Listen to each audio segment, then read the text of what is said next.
So, what is commodification and how can it affect architecture? Commodification is normally applied to products, but I think it's been applied to architecture. In Marxist terms, commodification is value, which is the exchange value of an item. That is equal to the intrinsic value of the item compounded by labor, which comes to a social use value for which the price, for which the item is exchanged. That whole process is known as commodification, and I think that this has happened to architecture. This is based on economic theory for 200 years. It was Adam Smith who first came up with this. The issue lies, in the end, where there's a social use value and the exchange price. This only occurs if we own the item ourselves. If the item has value to society, or has a cost to society, this is not picked up. And as we know, architecture has a value not just to the occupants, but to everyone around us. It wasn't until the 1950s in game theory that commodification of architecture has been refined. It was John Nash who looked at the commodification of architecture being competition amongst peers to create a better and better product eventually leads to a better solution. It was John Nash who refined it and said that there needs to be an equilibrium between the individual needs does not conflict with the group's goals. And if the group's goals are not defined, then the individual needs can run riot. So what if society has outside benefits to architecture? There's missing social benefits and missing social costs that need to be packaged into this equation. And when these externalities are priced in, we can have a more complete view of architecture. We have a fascination with the new. This is a problem of our capitalist society. Tech giants are aware of it, and they will happily sell you the same product every year, over and over again, making small adjustments and planning obsolescence, knowing that just because something is new, we will buy it. Now, they are only answerable to their shareholders, and they are not answerable to you. So the costs implicated with this are passed on to the consumer. Now, if we look at the construction industry and we take sustainability as a whole, it's not sustainable at all to replace your products every year or every 2 years. The company should, in fact, encourage you to keep their products for as long as possible, but they don't, because that affects their bottom line. Now, waste is a human invention. It's a closed loop in nature. Waste is not a product that exists anywhere outside. Applying this to architecture, the biggest externality that we can see is carbon. Carbon is a first order effect that you can see has implications on the whole of society. Now, architecture and construction as a whole is responsible for 40% of the global emissions. Now, if we compare that to transport, including flying, shipping, and cars, that totals 20%. Now, the efforts that we put for sustainable transport, whether it's electric cars, which covers 2%, shows that we need to spend more time thinking about architecture than we do about electric transport. Now, if this was taxed, this would very quickly change how we see society. Cities would be designed very differently if carbon was taxed. Now, that's a first order effect that can quite easily be solved. But a second order effect is soullessness, and what that does to our cities.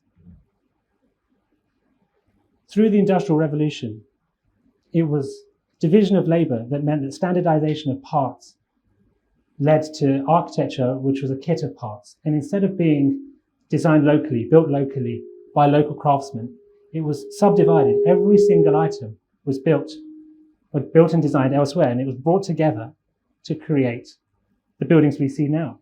High performance glass and steel meant that every building in every city aspired to be the same.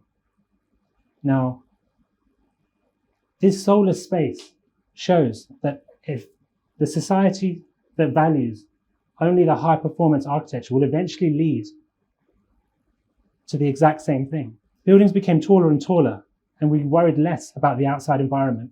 We closed ourselves off to nature, and we stayed in these sealed boxes.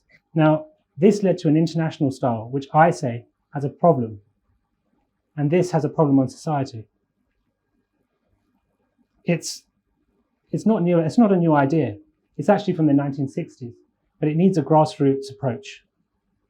There was a whole Earth catalogue that in the 1960s came out with principles that would be sustainable, and it would teach us how we should build buildings going forward. It was a process of reducing the overall impact, reducing the space taken by our buildings. It was reusing the existing stock of buildings and not just reusing the existing materials. And then it was recycling all waste. Now, these principles in the 60s have led to the modern sustainability movement, but it's led to an understanding that people think sustainable architecture is more costly and it's very expensive and they can't afford it. And that goes against the very principle of its inception. Let's take the house for an example. People would say a sustainable house would have solar panels or would have batteries. It might even collect rainwater, or it may, if you're lucky, even have a heat pump. As admirable as all these things are, sustainably producing your resources, sustainably producing your energy is not the only way forward. A simple insulation of the house could solve more problems than all of the renewables combined. It's almost as if it's like a doctor prescribing more and more pills for a problem that could just be solved by simple lifestyle change.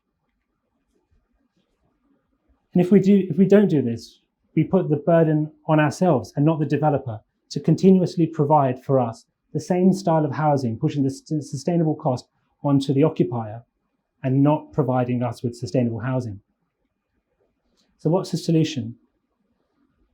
It's very common to see in the fashion industry reducing the carbon impact, whether it's consumer to consumer sales or whether it's businesses reselling the same product over and over again. This small change in perception means that second-hand clothes are now no longer second-hand, but they're pre-loved, and pre-loved clothing can be resold. This now puts the incentive on the retailer to make a higher quality product that they can profit from over and over again. There's a case study in Germany. A company noticed that a German trucking company was wasting a lot of their tarpaulin. Small cuts in the fabric mean that it's very difficult for this to be reused and repaired. So what they decided to do was purchase all of this waste product, which would have been waste. And they decided to take seatbelts from cars that were being disused. And they created bags that none of which look the same.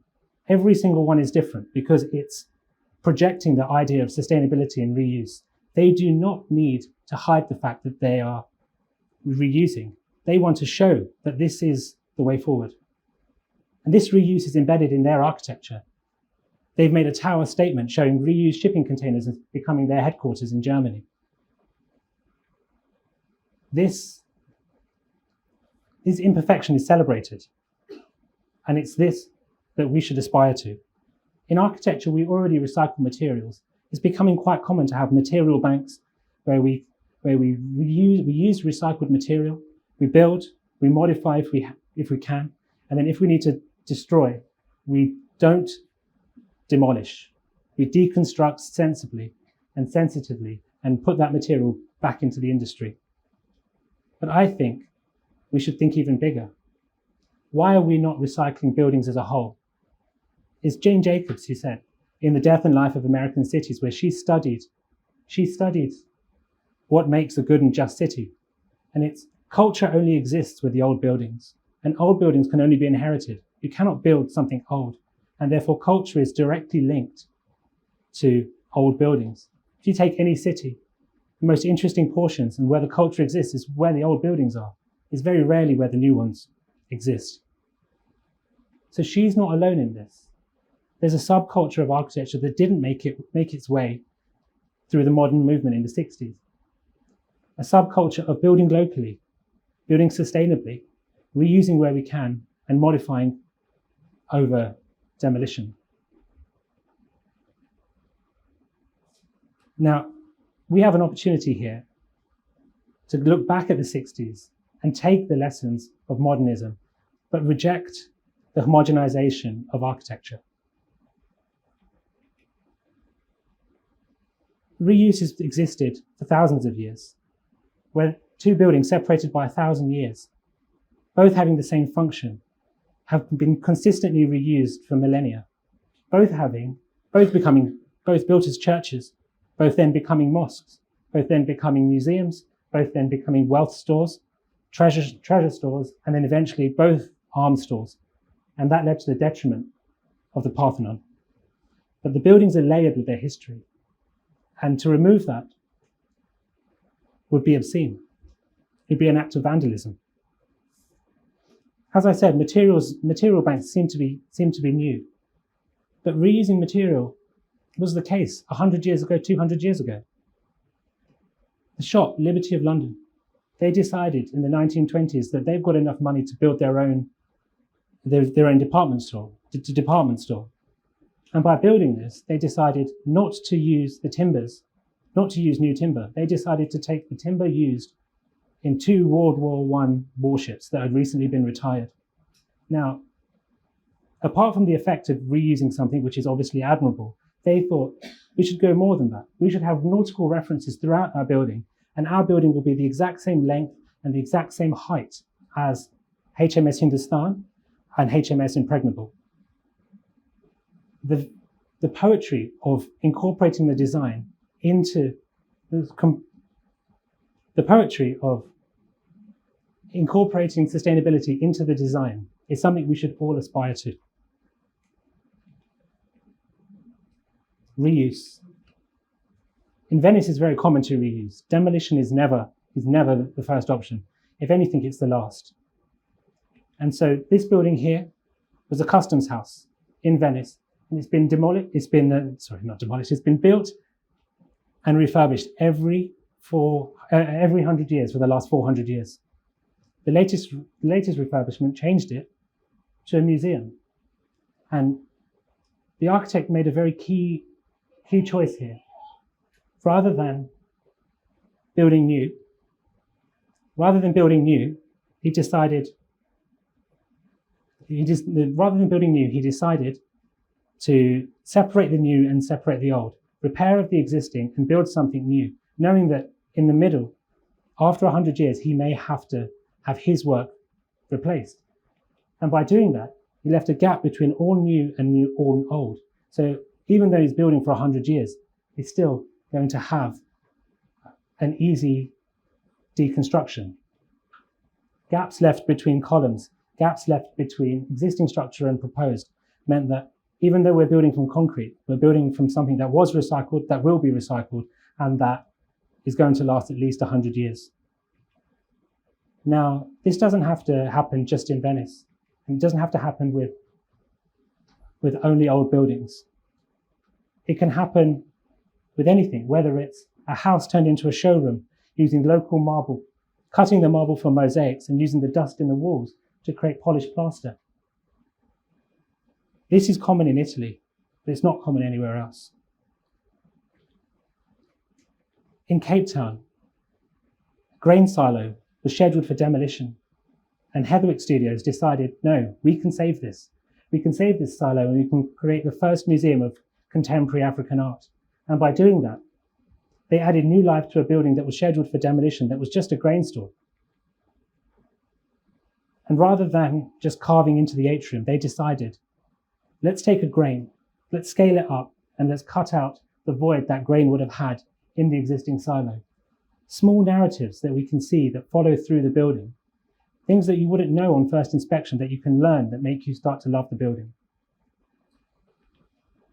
And then in London, where in the 1970s it was quite common to demolish buildings and replace them with quite bland brick buildings with glass ribbon windows and concrete structure. These replaced Victorian buildings in the name of efficiency, but it's lost all of its heart. So Groupwork decided that instead of demolishing this building, which was normally the case, they would refurbish it, but they would bring an echo of the past. So they looked at the old buildings and saw if they could recreate a style of the architecture by adding small parts of the facade to eventually create an echo of the past as a skin around the building, showing what was demolished. And as you get closer, you realize it's just a metal skin. It's just a folded metal, built cheaply, but shows you what we lost when this was demolished. So I hope you can see that it's not just sustainability that's going to get us to the next level of architecture. Sustainability on its own will not get us there. It's the poetic narratives that we all need to engage with, and designing purposefully local. And if we ditch our fascination with the new, poetic reuse of architecture will be self-evident. Thank you.